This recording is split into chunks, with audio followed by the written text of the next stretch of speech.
Père est merveilleux, il nous a encore rassemblés ce soir. La Bible déclare que il est bon et agréable pour des frères de demeurer ensemble, car c'est là que l'Éternel déverse sa bénédiction en abondance. Hier, nous étions richement bénis par notre bien-aimé Frélin et nous croyons que le message sera certainement disponible. Si le bien-aimé avait enregistré, nous voulons rappeler que le message d'avant-hier a été publié aujourd'hui. Désolé pour le retard par rapport à la technique. Ce soir, nous allons, bien-aimés dans le Seigneur, prendre nos Bibles dans le livre de Juges chapitre 16.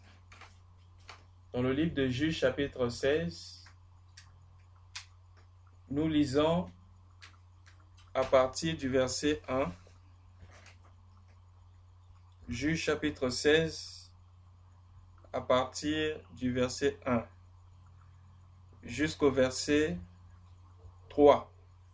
Juges chapitre 16, du verset 1 jusqu'au verset 3. Il est écrit: Samson partit pour Gaza, il vit une femme prostituée et il entra chez elle. On dit aux gens de Gaza: Samson est arrivé ici. Et ils l'environnèrent et se tinrent en embuscade toute la nuit à la porte de la ville.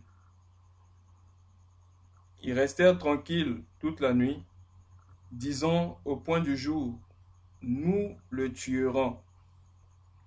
Samson demeura couché jusqu'à minuit.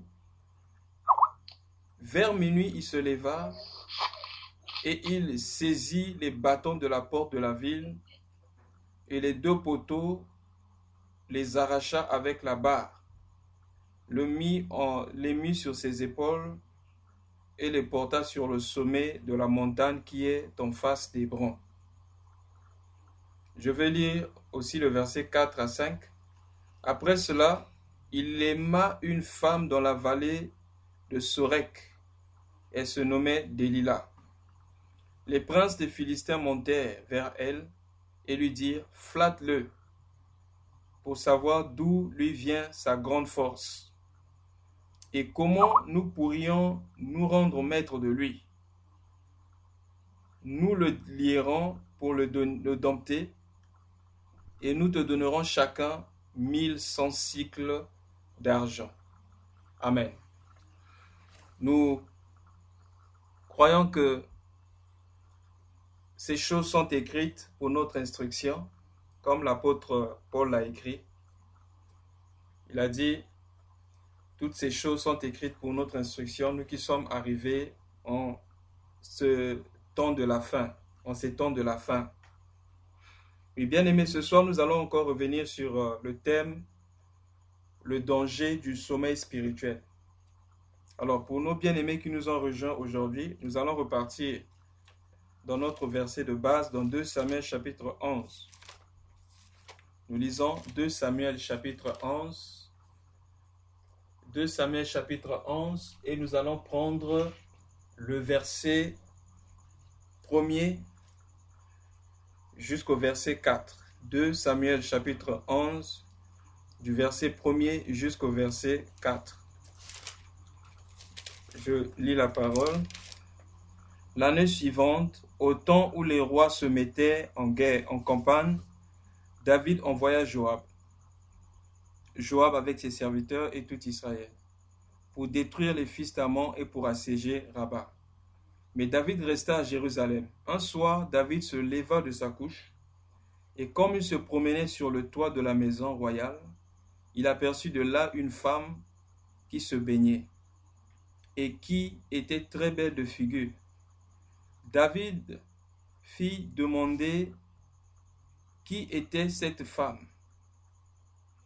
Et on lui dit: n'est-ce pas Bathsheba, fille d'Éliam, femme d'Uri, le Hétien?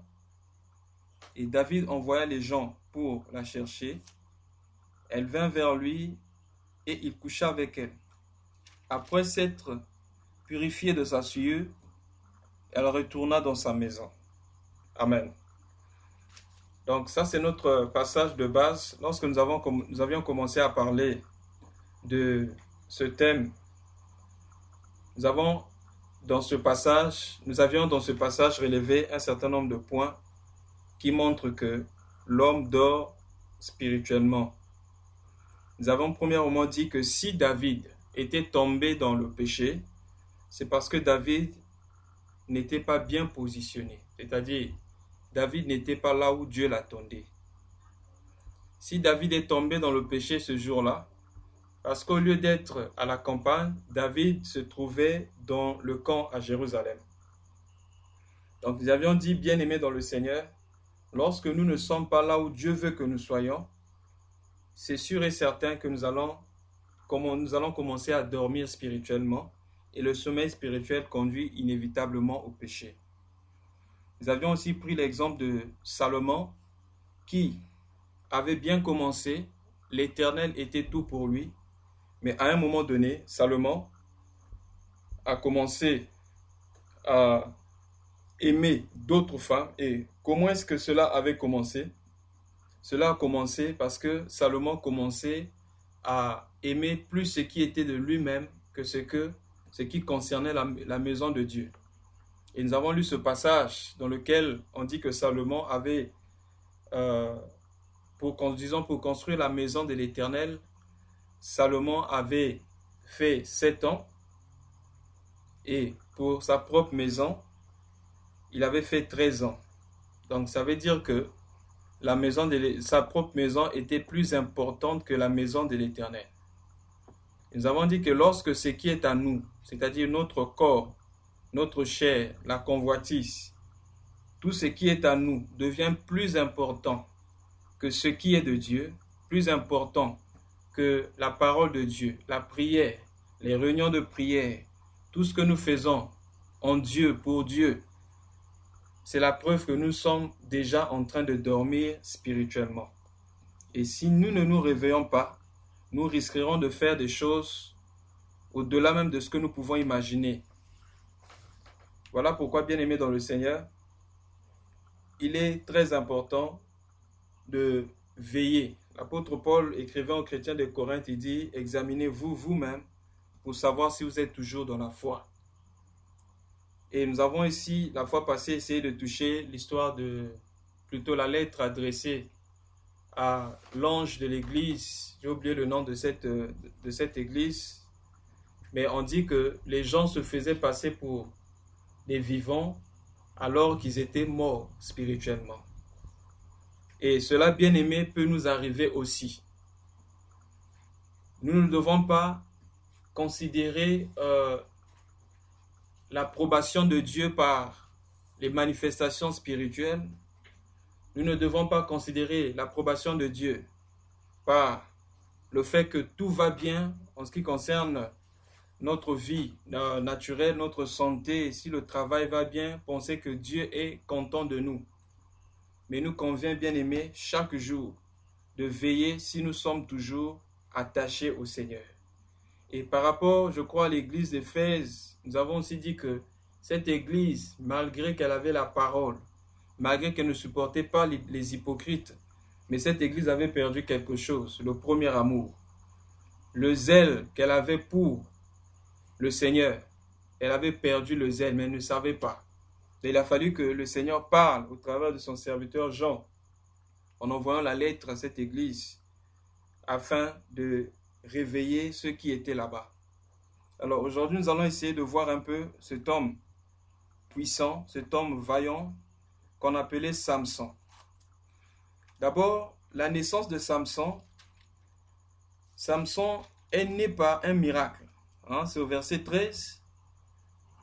Au verset 13, la Bible nous parle de la naissance de Samson. Plutôt chapitre 13, excusez-moi. Juge chapitre 13, à partir du verset 2, on dit « Il y avait un homme de Tchoréa, de la famille de Danite, et qui s'appelait Manoach. Sa femme était stérile et n'enfantait pas. » Verset 3, « Et l'ange de l'Éternel apparut à cette femme et lui dit, « Voici, tu es stérile et tu n'as point d'enfant. Tu deviendras enceinte et tu enfanteras un fils. Et ainsi de suite, nous connaissons ce qui est dit par rapport à Samson. Il y avait beaucoup de restrictions par rapport à la vie de cette femme. On dit que cette femme ne devait pas toucher, ne devait pas boire le vin pendant qu'elle était enceinte. Et on a parlé aussi de la naissance de Samson et que Samson avait son secret dans ses cheveux. On dit que le rasoir n'allait pas passer sur les cheveux de Samson, etc. Donc, la volonté de Dieu pour la vie de Samson, c'était que Samson soit bien aimé comme celui qui allait venir. Plutôt, on voit comment est-ce que Samson a libéré plusieurs fois. Il a délivré plusieurs fois le peuple d'Israël lorsque le peuple d'Israël était en détresse. Mais qu'est-ce que nous remarquons? Au verset 16, on dit que Samson partit de Gaza et il vit une femme prostituée et il entra chez elle. Qu'est-ce qui s'est passé dans la vie de Samson? Comment est-ce que Samson peut se retrouver dans la maison d'une femme prostituée? Certainement, Samson n'avait pas compris le principe. C'est ce que nous allons comprendre un peu plus devant. Au verset 4, on dit, après cela, il aima une femme de la vallée de Sorek. Elle se nommait Delilah. Samson, c'était une personne que Dieu avait bien aimé choisie dès sa naissance. Samson avait les promesses de Dieu. Et Samson était choisi de Dieu pour sauver le peuple. Samson devait faire deux mouvements. Le premier mouvement, c'était de rentrer dans la ville pour frapper les Philistins. Et Samson devait repartir sur la montagne. Mais quelle était l'erreur de Samson ici? C'est que Samson est rentré dans la ville et finalement Samson s'est senti à l'aise dans la ville jusqu'à trouver une femme. Même pas une femme, non seulement une femme, mais des femmes dans la ville. Et c'est comme ça que Samson, bien aimé, commençait à dormir spirituellement. Et malheureusement, Samson ne se rendait pas compte de sa position. Bien aimé dans le Seigneur. Si nous ne sommes pas là où Dieu veut que nous soyons, nous finirons bien aimés nous finirons bien aimés à connaître la mort spirituelle. Parce que avant la mort spirituelle commence toujours le sommeil spirituel.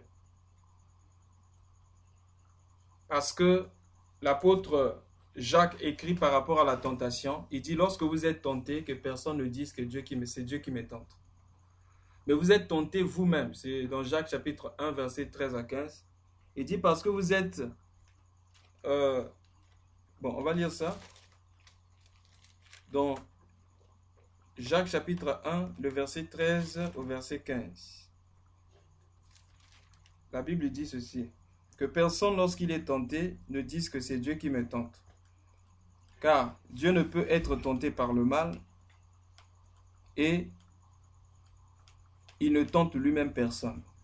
Mais chacun est tenté quand il est attiré et amorcé par sa propre convoitise. Puis la convoitise, lorsqu'elle a conçu, enfante le péché, et le péché étant consommé, produit la mort.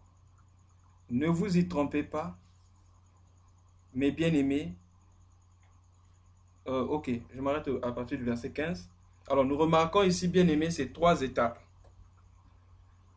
Le premier pas, c'est d'abord la convoitise. Ensuite, lorsque la convoitise est amorcée, la Bible dit, ceci enfante le péché. Ensuite, le péché, après le péché, vient la mort spirituelle. Voilà pourquoi, si nous ne sommes pas conscients du sommeil spirituel, bien-aimés, lorsque la mort spirituelle va entrer, nous n'allons pas nous rendre compte. Quel est l'état bien-aimé de sommeil? Quand quelqu'un dort, la première des choses, c'est que la personne n'est pas consciente de ce qui se passe autour d'elle.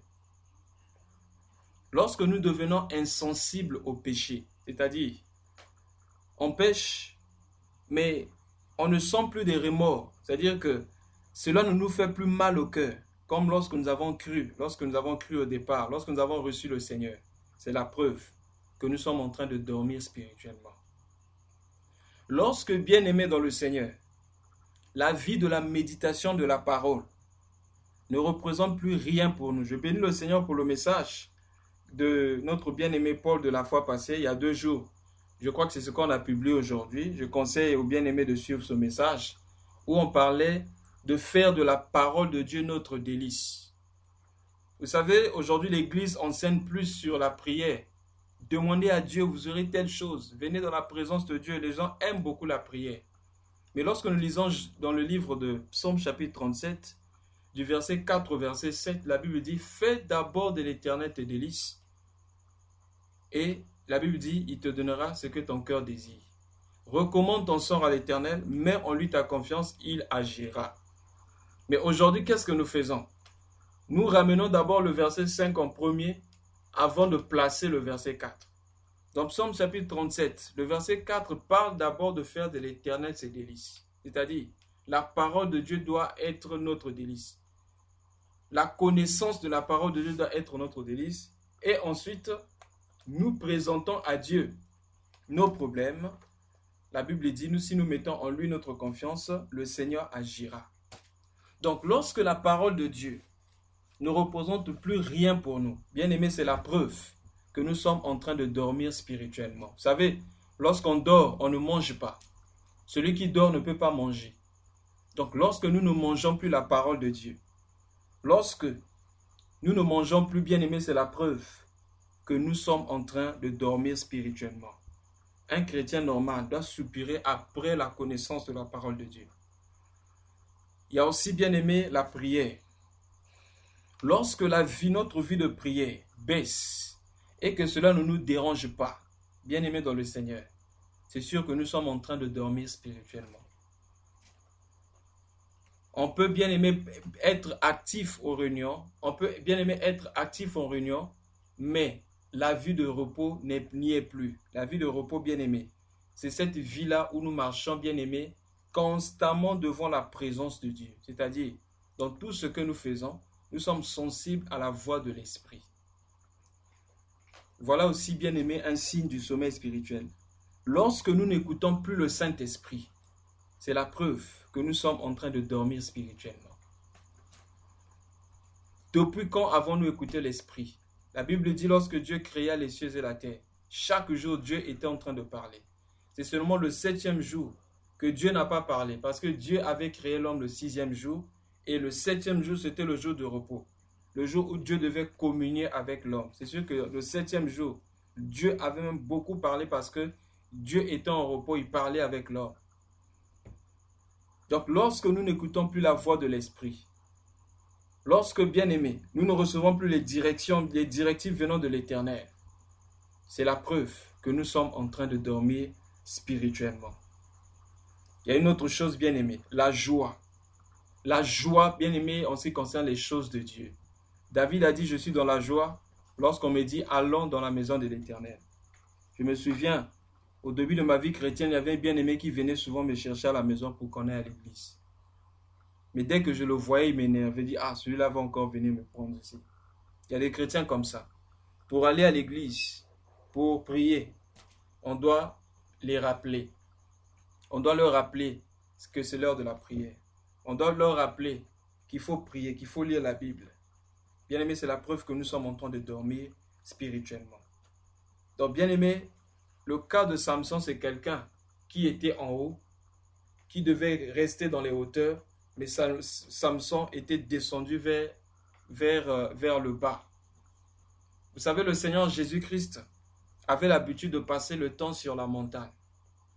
À chaque fois qu'il prêchait, quand il finissait de prêcher, il guérissait les malades, il repartait dans la présence de Dieu. Bien-aimé, notre vie chrétienne sera stable. Nous serons éveillés spirituellement. Lorsque nous allons, bien-aimé, agir, bien-aimé, comme le Seigneur Jésus faisait. Le Seigneur Jésus avait des moments où il passait dans la présence du Père. Et quand il sortait, il donnait des solutions. Après, il repartait vite dans la présence du Père. Parce que, bien-aimé, notre vie n'est pas une vie, bien-aimée, terrestre, mais notre vie est céleste. La Bible appelle notre Seigneur l'aigle. Il dit, je vous ai transporté. Parlant de la sortie des enfants d'Israël vers l'Égypte, de l'Égypte vers Canaan. Il dit, je vous ai fait sortir de l'Égypte et je vous ai transporté dans les ailes comme l'aigle transporte ses enfants. Je vous ai transporté sous mes ailes. Ça veut dire que, bien aimé, la vie d'un enfant de Dieu, c'est la vie de l'aigle. L'aigle vit dans les hauteurs. L'aigle ne vit pas, bien aimé, par terre. L'aigle descend par terre lorsqu'il voit, bien aimé, sa proie. Et quand l'aigle descend, c'est pour prendre sa proie et remonter dans les hauteurs. C'est comme ça aussi, bien aimé, que nous devons agir. Voilà la vie d'un enfant de Dieu. Voilà la vie de quelqu'un qui est éveillé spirituellement. C'est celui qui ne reste pas longtemps bien-aimé dans le monde. C'est celui qui ne trouve pas bien-aimé sa joie dans le monde. Mais c'est celui-là bien-aimé qui a appris à vivre dans la présence de Dieu. Il y a un témoignage bien-aimé dans la Bible. Nous pouvons prendre ça avec Noé. Lorsque Noé bien-aimé lâcha la colombe, et lorsque Noé lâcha aussi le corbeau, qu'est-ce qui s'était passé? Nous lisons dans Genèse chapitre 8, du verset 6 jusqu'au verset 9. Genèse chapitre 8, du verset 6 au verset 9. Au bout de 40 jours, Noé ouvrit la fenêtre qu'il avait faite à l'arche. Il lâcha le corbeau qui sortit partant et revenant, jusqu'à ce que les eaux eussent séché sur la terre. Il lâcha aussi la colombe pour voir si les eaux avaient diminué à la surface de la terre. Mais la colombe ne trouva aucun lieu pour poser sa plante de pied. Et il revint à lui dans l'arche, car il y avait des eaux sur la surface de la terre, et il avança la main, la prit et la fit rentrer auprès de lui dans l'arche. Qu'est-ce que nous remarquons ici, bien-aimés? La différence entre la colombe et le corbeau, c'est que le corbeau allait revenir, mais le corbeau n'est pas entré dans l'arche. Mais lorsque la colombe est sortie, la colombe est revenue parce que le lieu où la colombe devait rester, c'était dans l'arche. Bien-aimés, c'est comme le monde.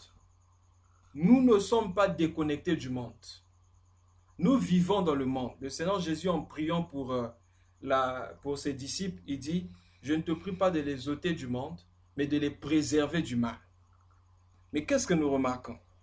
Lorsque le corbeau est parti, le corbeau n'est pas revenu parce que le corbeau avait trouvé certainement un endroit où poser ses pieds.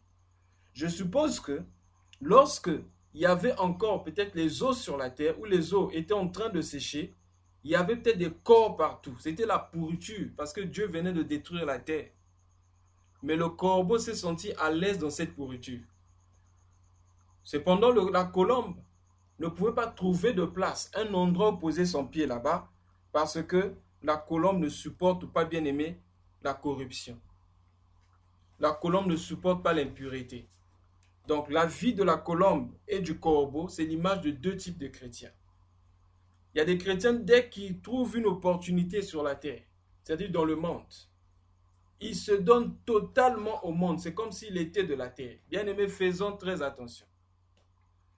Nous sommes au temps de la fin. L'apôtre Paul dit, dans les derniers jours, les hommes seront amis de l'argent. Les hommes seront l'amour du self. Je vais lire ça un peu pour ne pas dire le contraire dans le livre de Timothée.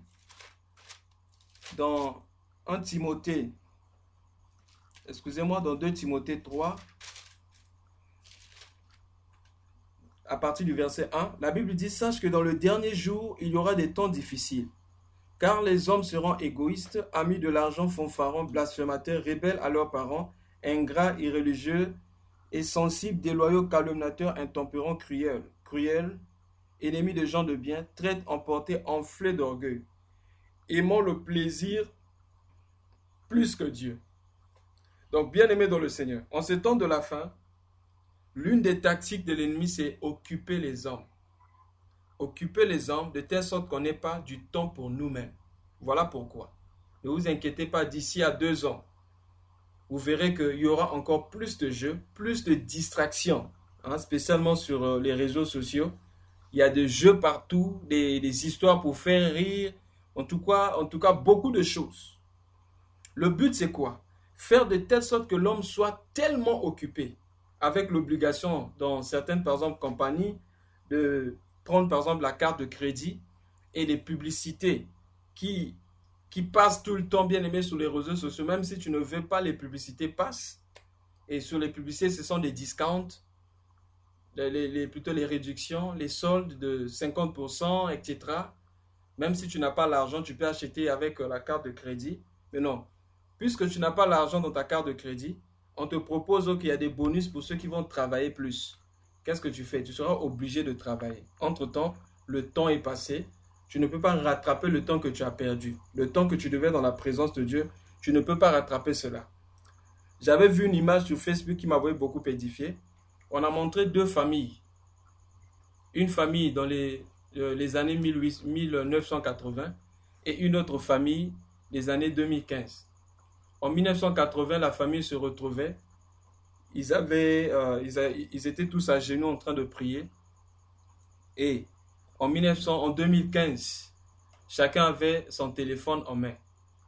On n'avait pas le temps de dialoguer. Vous savez que les téléphones, les ordinateurs et les téléphones ont plus éloigné des gens, ont éloigné des gens plus que jamais. Ont éloigné des gens bien aimés, plus que ce qu'on pouvait connaître avant.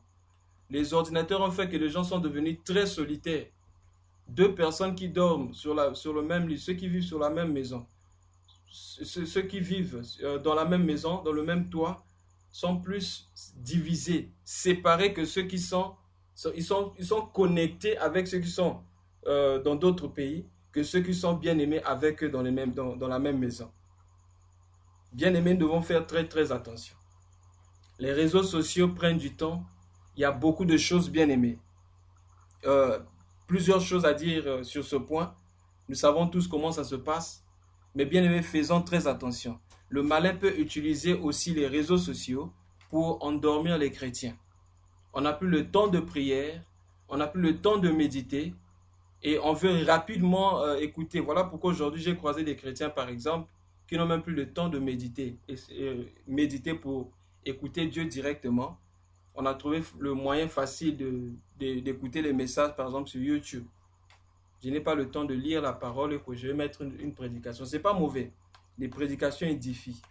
Mais bien aimé, les prédications sont c'est le produit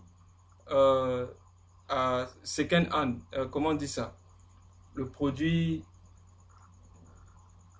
Ok. C'est pas... Disons, c'est le second main. En tout cas, c'est le produit... excusez-moi, j'ai oublié comment on dit ça. C'est pas le produit d'une méditation première, pas une méditation directe, mais c'est ce qu'on a reçu, on a écouté d'une autre personne. Nous devons nous édifier les uns les autres, mais lorsque nous écoutons Dieu directement, bien aimé, cela est différent. Donc, bien aimé dans le Seigneur, le corbeau a trouvé sa place dans le monde, mais la colombe n'avait pas trouvé sa place. Or, cela préfigurait aussi, bien aimé, l'arrivée de notre Seigneur Jésus-Christ. La Bible dit, il est venu sur la terre, une fois, pendant qu'il était sur la terre, un des disciples de Jean lui a demandé où il vivait. Il dit, les renards ont des tanières, mais le Fils de l'homme n'a pas un endroit où poser sa tête. Alors, si nous avons le Saint-Esprit en nous, nous n'allons pas considérer le monde, cette terre, bien aimé, comme notre patrie. Parce que notre patrie est céleste. Voilà pourquoi. Nous devons avoir des pieds sur terre, c'est vrai, mais nos têtes doivent être au ciel. C'est ainsi que Colossiens 3 dit, si vous êtes ressuscités avec Jésus-Christ, aspirez aux choses d'en haut, où Christ est assis, et non à celles qui sont sur la terre. Car vous êtes morts, et votre vie est cachée en Jésus-Christ. Samson, c'était un homme qui devait être dans les hauteurs, mais Samson se retrouve bien aimé, en bas. Samson se retrouve, lui qui devait être en prière. Lorsque le Seigneur descend, il trouve Samson sur les cuisses de Delilah. Samson était allongé sur les cuisses de Delilah. Et c'est comme ça que Samson, bien aimé, avait perdu sa force. Bien aimé, nous ne devons pas oublier que nous sommes en guerre. Toute personne qui décide de recevoir le Seigneur Jésus comme Seigneur et Sauveur elle doit savoir qu'elle a déclaré une guerre contre le monde des ténèbres. Et bien aimé, nous avons un ennemi qui ne se repose pas. Dans 1 Pierre chapitre 5, le verset 8, la Bible dit « Veillez, car votre adversaire, le diable, rôde tout autour de vous comme un lion rugissant, cherchant qui dévorer. » Si David, l'homme selon le cœur de Dieu, était tombé, nous disons même bien aimé, dans la Nouvelle Alliance, à un moment donné, ceux qui travaillaient avec Paul, les compagnons de Paul, à un moment donné, ils avaient tous abandonné Paul. Et Paul le dit, je crois, dans Philippiens 2. Il dit, tous m'ont abandonné. Dans Philippiens chapitre 2. C'est Paul qui parle de ça. Dans Philippiens chapitre 2, nous lisons à partir du verset 20 jusqu'au verset 21. Voici ce que Paul dit. Car je n'ai personne ici qui partage mes sentiments. Pour prendre sincèrement à cœur la situation. Tous en effet cherchent leurs propres intérêts et non ceux de Christ. Bien-aimés dans le Seigneur, les intérêts ici, ce n'est pas forcément devenir pécheur, aller dans les bars ou faire quelque chose de mauvais. Peut-être que c'était des choses normales, comme par exemple s'occuper d'une maison, comme par exemple aller à l'école. Mais très souvent, nous pensons que Dieu peut nous comprendre, bien-aimés, dans ces points. Mais malheureusement, nous nous trompons, bien-aimés. La Bible dit, tu aimeras l'Éternel, ton Dieu, de tout ton cœur, de toute ton âme et de toutes tes forces. Dieu ne nous comprendra pas, bien-aimés, dans le Seigneur. Ce qui prend plus notre temps. On reconnaît ce qui fait notre intérêt par le temps que nous passons dans ces choses-là. Lorsque nous aimons quelque chose, bien-aimé, nous créons le temps pour cela. Si nous n'avons pas le temps pour quelque chose, il y a seulement une seule preuve. La preuve, c'est que cette chose-là n'est pas intéressante pour nous. Regardez ici. Ça, c'est Paul qui dit. Imaginez-vous un peu quelqu'un comme Paul, les gens qui ont marché avec Paul. Paul qui, tout le temps bien-aimé, parlait de ses serviteurs, ces gens bien-aimés qui étaient toujours avec lui. À un moment donné, ces gens étaient avec lui en prison, partout. Ils ont souffert avec lui. Mais qu'est-ce qu'on remarque? À un moment donné, bien-aimé, le sommeil spirituel était entré. Il dit, je n'ai personne ici qui partage mes sentiments pour prendre sincèrement à cœur la situation. Bien-aimé, prenons-nous à cœur la situation que les âmes sont en train de mourir, que l'évangile, bien-aimé, soit connu partout. Moi, j'ai vu des chrétiens comme ça. Et il y a plusieurs chrétiens comme ça qui cherchent toujours à faire le minimum par rapport à l'œuvre de Dieu. Je vais à l'église, je mets l'offrande et après je rentre, c'est fini. Je ne fais pas du mal à quelqu'un, je ne vole pas et je suis sincère. Bien-aimés, faisons très attention. Paul dit, tous en effet cherchent leur propre intérêt et non ceux de Jésus-Christ. Quand nous cherchons notre propre intérêt et non ceux de Jésus-Christ, bien-aimés dans le Seigneur, c'est la preuve que nous sommes en train de dormir spirituellement. Parce que Christ doit être notre tout. C'est ce que l'apôtre Paul avait compris. Il dit, maintenant je regarde toutes choses comme de la boue afin de gagner Christ. Donc la seule façon de gagner Christ, de tout ce que nous devons faire pour gagner Christ, bien-aimé, c'est de regarder toutes choses comme de la boue. En effet, lorsque, bien-aimé, Christ devient notre tout, nous n'allons rien manquer, bien-aimé. Et nous allons faire le reste de la bonne façon. Nous allons faire le reste, bien-aimé, de la bonne façon. Ce n'est pas que lorsque Christ nous appelle, ou si nous occupons bien-aimé de Christ, nous allons manquer le reste. Non, il dit, cherchez en premier lieu le royaume des cieux. Et le reste vous sera donné par-dessus. Dieu sait de quoi nous avons besoin. Dieu nous connaît plus que nous-mêmes. Il connaît nos besoins plus que nous. Et bien aimé, Dieu veut nous faire du bien plus que nous voulons nous faire du bien nous-mêmes. Mais ce que Dieu nous demande, bien aimé, c'est qu'il soit le numéro 1 dans notre vie. Car tout ce que nous avons qui prend la place de Dieu devient un Dieu pour nous. Et c'est de l'idolâtrie. Je continue au verset 22. Vous savez qu'il a été mis à l'épreuve en se consacrant au service de l'évangile avec moi comme un enfant avec son père. Il parlait de Timothée. Pour comprendre, on peut commencer à partir du verset 19. Il dit, j'espère dans le Seigneur Jésus-Christ vous envoyer bientôt Timothée, afin d'être encouragé, moi-même, en apprenant ce qui vous concerne, car je n'ai personne ici qui partage mes sentiments. Donc, voyez bien aimé, c'est ici, c'est une question de sentiments. Quels sont nos sentiments? Quelle est notre motivation? Lorsque nous prions, quelle est notre motivation? Cherchons-nous Dieu ou nous cherchons bien aimé auprès de Dieu? L'Église est remplie de personnes qui vont vers le Père parce qu'ils veulent obtenir quelque chose de la part de Dieu.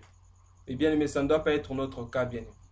Si nous partons vers le Père, si Dieu est notre Dieu parce que nous voulons obtenir quelque chose de lui, c'est la preuve que nous sommes en train de dormir spirituellement.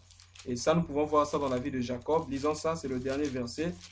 C'est par là que nous allons atterrir dans Genèse chapitre 28, du verset 19 au verset 22. Regardez ce que Jacob dit à Dieu.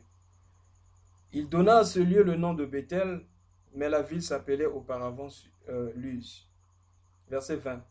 Jacob fit un vœu en disant, si Dieu est avec moi et me garde pendant ce voyage que je fais, s'il me donne du pain à manger et des habits pour me vêtir, et si je retourne en paix à la maison de mon Père, alors l'Éternel sera mon Dieu. Cette pierre que j'ai dressée pour monument sera la maison de Dieu. Et je te donnerai la dîme de tout ce que tu me donneras. Bien-aimé, c'est malheureux ce que Jacob dit ici. La Bible dit, Jacob a fait un vœu à l'Éternel. Pour que l'Éternel soit son Dieu, il faut que l'Éternel lui donne des habits. Bien-aimé, est-ce notre cas? Si c'est notre cas, notre vie chrétienne sera circonstancielle. En effet, si nos yeux ne regardent que choses de la terre, c'est la preuve que nous sommes en train de dormir spirituellement. Mais lorsque nous regardons à lui, bien-aimés, nous serons toujours éveillés. Et si nous sommes éveillés, nous parlerons comme Paul, qui disait, je peux tout par celui qui me soutient. Souvent, nous citons ce passage hors contexte. Lorsque Paul dit, je peux tout par celui qui me soutient, de quoi parlait-il? Il dit, je sais vivre dans l'abondance, je sais vivre dans la galère, je sais vivre dans toutes circonstances. C'est pourquoi il dit, je peux tout par Christ qui me soutient. C'est-à-dire que le soutien qu'il avait de Christ pouvait le garder fidèle, fixe, fondé en Jésus-Christ, même s'il passait par les moments difficiles, même s'il avait la galère, même s'il manquait d'argent, même s'il avait beaucoup d'argent, rien ne pouvait bouger la vie de Paul.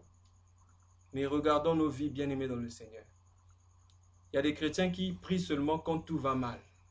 Quand tout va mal, ils deviennent chauds. Priez pour moi, faites ceci. Bien-aimé, moi j'ai besoin de ceci. Bien-aimé, tu cours après Dieu pour chercher Dieu ou tu cours un peu après Dieu pour chercher auprès de Dieu. Bien-aimé dans le Seigneur, nous devons chercher Dieu et nous allons tout trouver auprès de Dieu. Et si nous ne cherchons pas, nous cherchons seulement auprès de Dieu, bien-aimé dans le Seigneur, lorsque Dieu va nous donner ou lorsque Dieu va refuser de nous donner, certainement nous allons nous éloigner de Dieu. Mais si nous sommes attachés à Dieu, parce qu'il est Dieu, parce que nous l'aimons, bien-aimés dans le Seigneur, aucune chose de la terre, aucune chose sur cette terre ne pourra déranger notre paix. Vous savez pourquoi nous sommes quelquefois angoissés? Quelquefois nous perdons la foi, quelquefois nous avons peur, ou nous perdons la paix du cœur. Parce que, bien-aimés, notre source de paix est autre chose. Mais lorsque Dieu est notre source de paix, bien-aimés, nous parlerons comme Paul, qui disait, je sais que ni la mort, ni la vie, ni les choses présentes, ni les choses à venir, nous pourrons nous séparer de l'amour de Dieu manifesté en Jésus-Christ. Bien-aimés, nous sommes au temps de la fin. Et la Bible dit, au temps de la fin, la Bible dit, lorsque les ténèbres viendront sur la terre, au milieu des ténèbres, bien-aimés, la lumière apparaîtra. C'est lorsque, bien-aimés, la Bible dit, au temps du soir que la lumière apparaîtra. Si nous avons des yeux spirituels, nous pouvons remarquer comment, bien-aimés, les ténèbres ont rempli la terre. Notre Seigneur est à la porte. C'est pourquoi nous ne dormons pas comme les vierges folles, mais bien-aimés, ayant l'huile en nous. Soyons toujours éveillés. Même quand nous sommes fatigués, bien-aimés, ne cessons pas de prier. Quand je parle de la prière, ce n'est pas seulement se enfermer quelque part parler à Dieu, mais vivons constamment, bien-aimés, devant la présence de Dieu. Vivons constamment devant la face de Dieu. Cherchons, bien-aimés, tout le temps à savoir si nous sommes toujours connectés à lui. C'est très important. On peut être connecté aux frères, connecté aux activités et ne pas être connecté au Seigneur. Et même les activités peuvent devenir des pièges pour ne pas être connecté au Seigneur. Faisons très attention, bien-aimés. Si les compagnons de Paul, des gens qui ont sacrifié leur vie, pouvaient tomber, bien-aimés, dans le sommeil, commencer à chercher leurs propres intérêts, ne pas chercher les intérêts de Christ, bien-aimés, nous ne sommes pas épargnés. La Bible dit, ces choses sont écrites pour notre instruction. Les erreurs passées des autres doivent nous édifier aujourd'hui. C'est ainsi que nous allons avancer. Que le Seigneur nous bénisse et qu'il nous donne de marcher avec lui. Amen.